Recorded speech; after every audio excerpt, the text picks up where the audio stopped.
In 2023, two federal agents on a routine operation reported a massive, glowing orange orb hovering in the night sky. As they watched, 5 separate times, the object launched smaller red orbs from its base, deploying them like fighter jets, before it vanished completely in a matter of seconds. These reports were filed by 6 trained government agents across 3 different teams. Each officer provided a sworn statement to the U.S. government, documenting a consistent, repeatable phenomenon observed by professionals.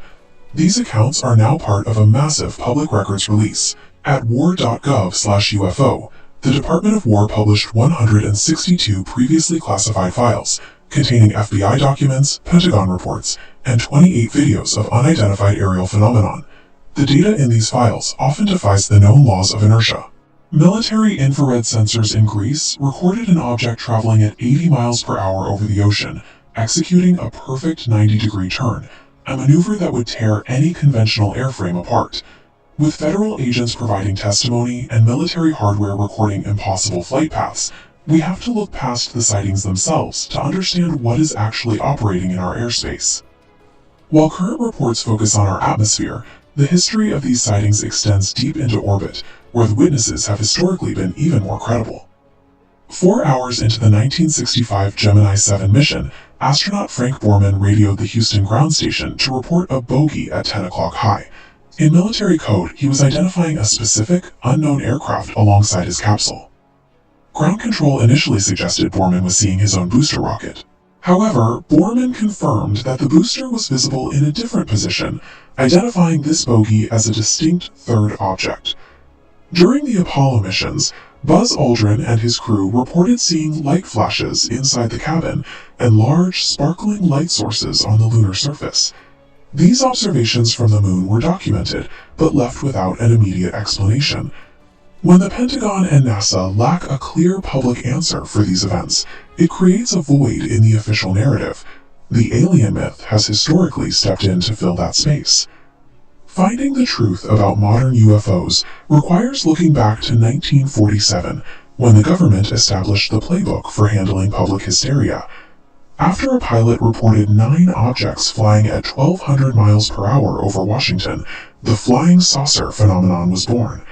This peaked weeks later in Roswell, New Mexico, when the Army briefly claimed to have recovered a flying disc.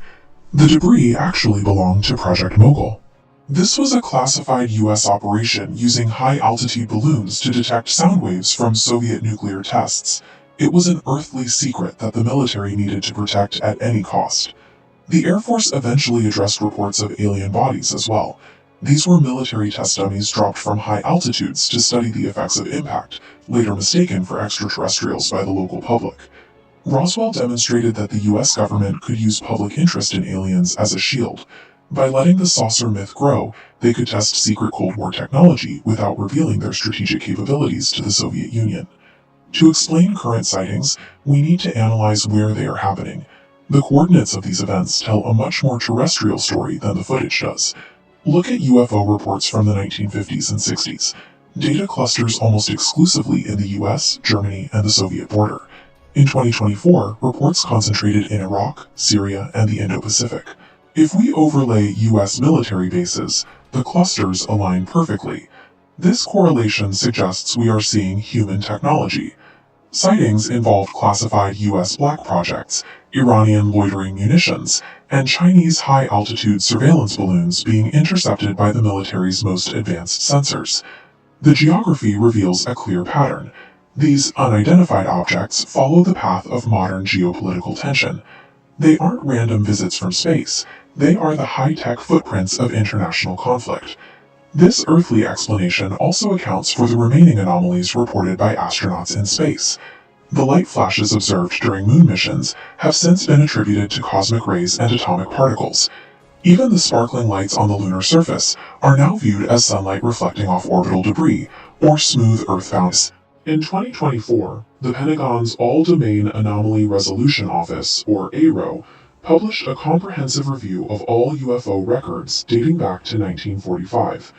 The report found no evidence that any sightings involved extraterrestrial technology.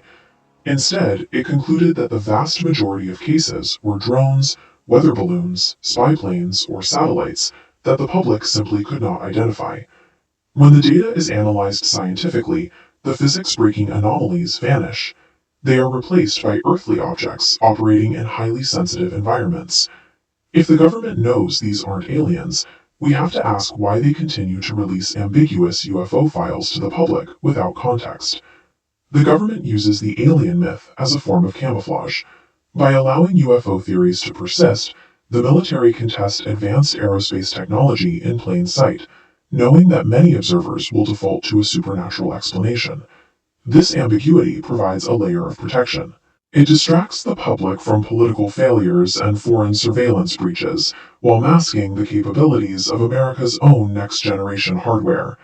The US military is effectively utilizing the public's fascination with science fiction.